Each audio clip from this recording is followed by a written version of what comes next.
हमारे बहुत ही वरिष्ठ नेता ज्ञानचंद गुप्ता जी,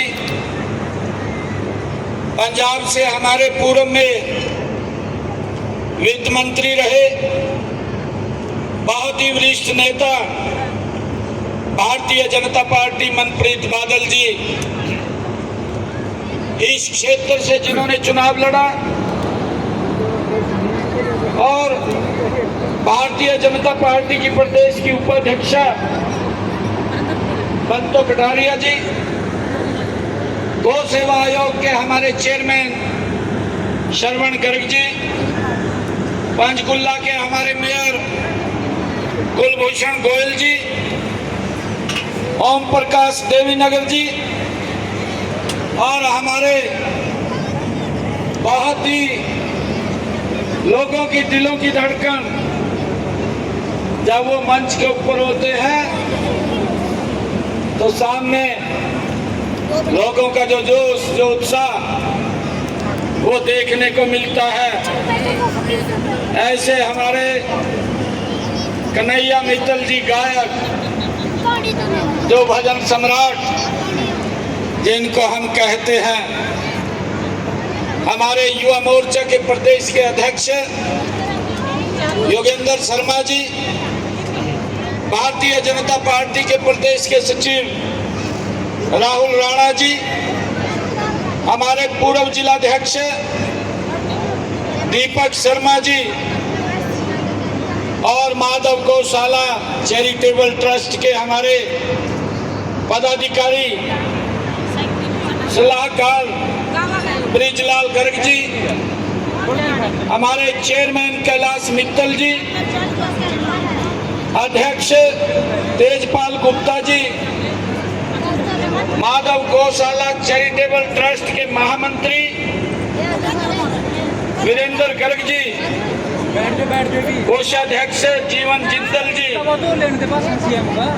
और उपस्थित आज हम सबका ये परम सौभाग्य है कि माधव गौशाला चैरिटेबल ट्रस्ट में आज इस शुभ अवसर के ऊपर श्री राधा कृष्ण मंदिर का लोकार्पण भी हुआ है।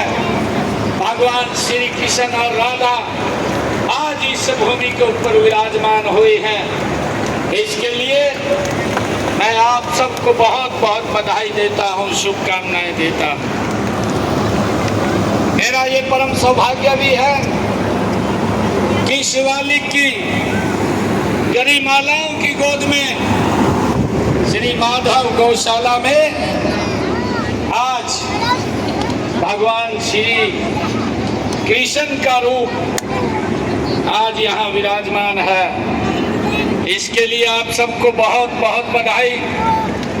मैं इस अवसर के ऊपर भगवान श्री कृष्ण के चरणों में शीश नवा करके प्रणाम करता हूँ, और आप सबको इस पावन मंदिर की स्थापना के लिए बहुत बहुत बधाई और शुभकामनाएं देता हूँ।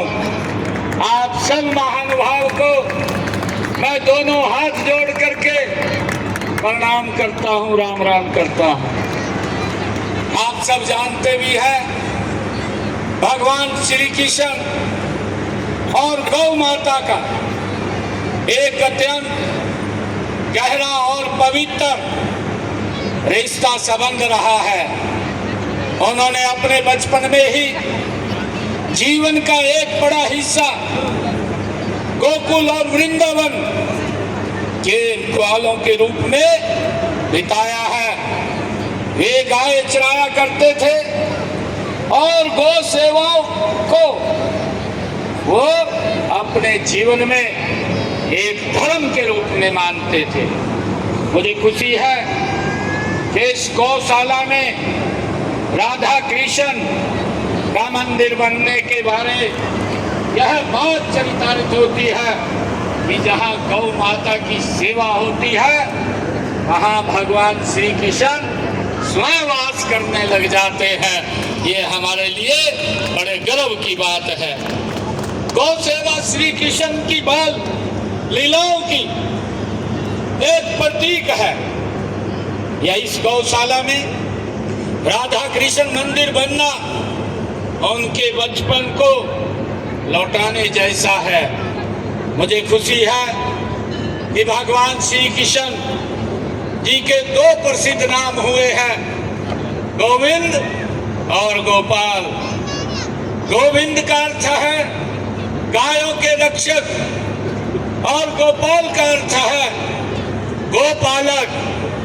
गायों से उनका रिश्ता कितना आत्मिक और घनिष्ठ था, ये हमें उनकी जीवन की लीलाओं से ये पता चलता है, हमें उनसे प्रेरणा मिलती है।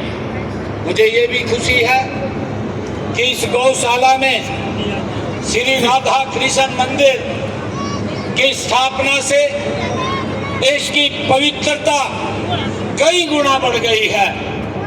भारतीय संस्कृति में गाय को माता माना गया है और वह धन, धर्म, आरोग्य और करुणा की प्रतीक मानी जाती है।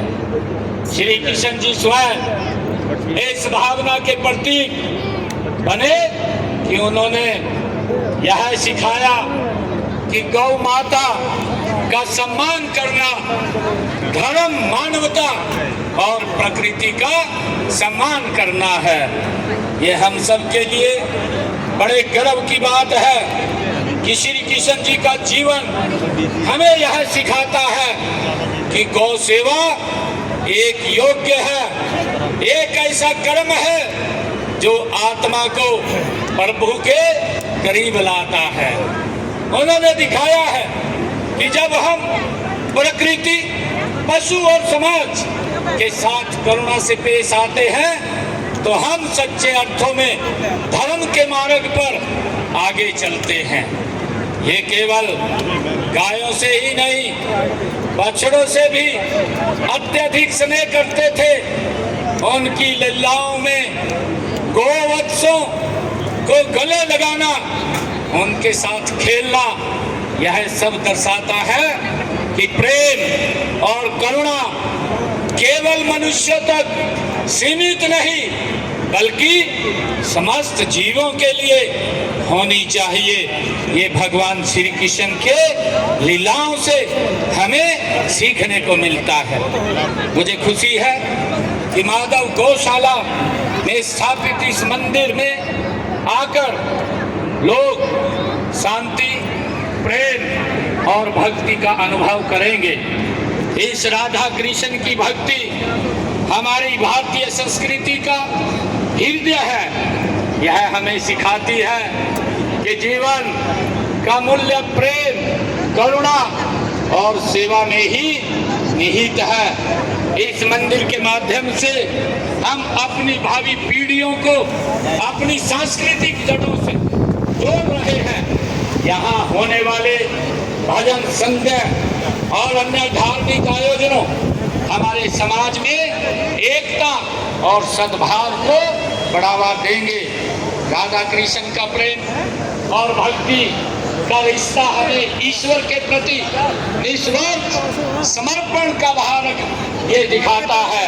यह मंदिर केवल एक पूजा स्थल नहीं होगा बल्कि यह एक आध्यात्मिक और सामाजिक केंद्र के रूप में भी ये कार्य करेगा। मुझे खुशी है कि जब मैं आज माधव गौशाला के इस प्रांगण में आया हूँ। मैं हरियाणा एक ऐसा प्रदेश है जहाँ गौ माता को माँ के समान पूजा जाता है। गौ माता की सेवा करना हमारा धर्म और संस्कृति का अभिन्न अंग है और यह गौशाला इस परंपरा का कोई संजीव को बनाए रखने में ये महत्वपूर्ण भूमिका अदा करेगी। हमारी सरकार ने हरियाणा में गौ सेवा संरक्षण, जिसकी पूर्व में हमारे वक्ताओं ने चर्चा की है, को प्राथमिकता दी है। इसके लिए हमने गौशालाओं को आर्थिक सहायता, चारा और चिकित्सा सुविधाएं उपलब्ध कराने के हेतु विशेष योजनाएं लागू की हैं। गौवंश की सुरक्षा के लिए सख्त कानून भी हमारी सरकार ने बनाए हैं और निगरानी तंत्र को भी हमने मजबूत किया है। मुझे खुशी है, आपको यह जानकर खुशी भी होगी कि इस बजट में गौशालाओं के लिए हमने 595 करोड़ रुपए का प्रावधान किया है।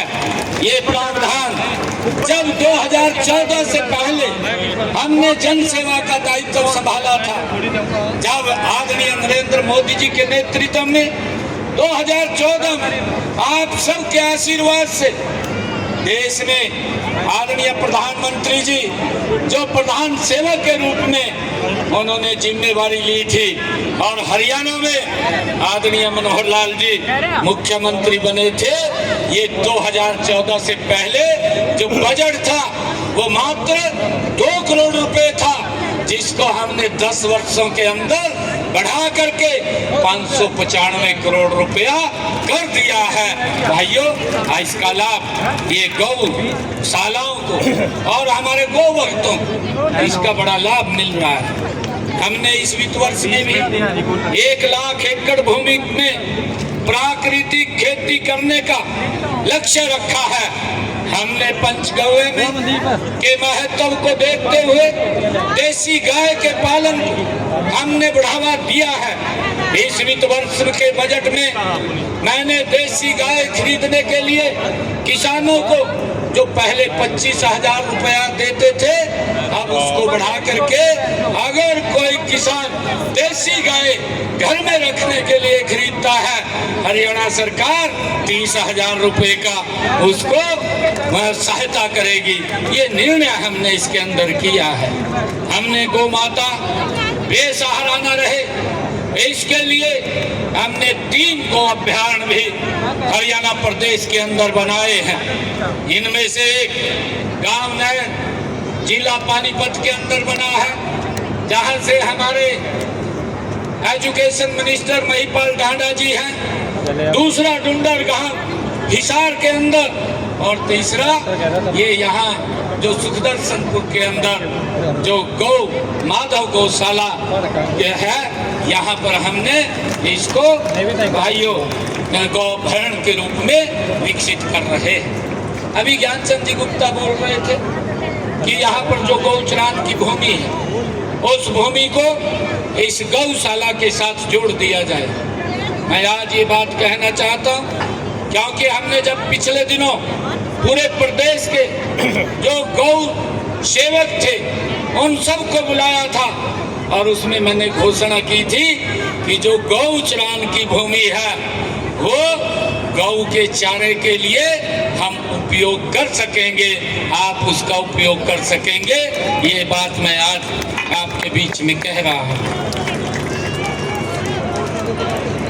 हमने ये भी निर्णय किया कि गौशालाओं को सशक्त और मजबूत किया जाए।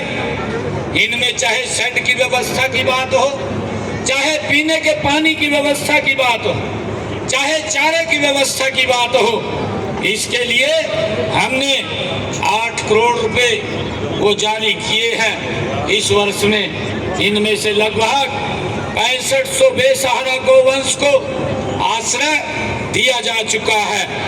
मैंने बेसहारा गौवंश के पुनर्वास के लिए 200 गौशालाओं को शेड बनाने के लिए प्रति गौशाला 10 लाख रुपए का अनुदान वो दिया जा चुका है। ऐसी 50 गौशालाओं में शेड बन करके भी तैयार हो गए हैं। लगातार ये सरकार गौ हित के अंदर मजबूती से काम कर रही है।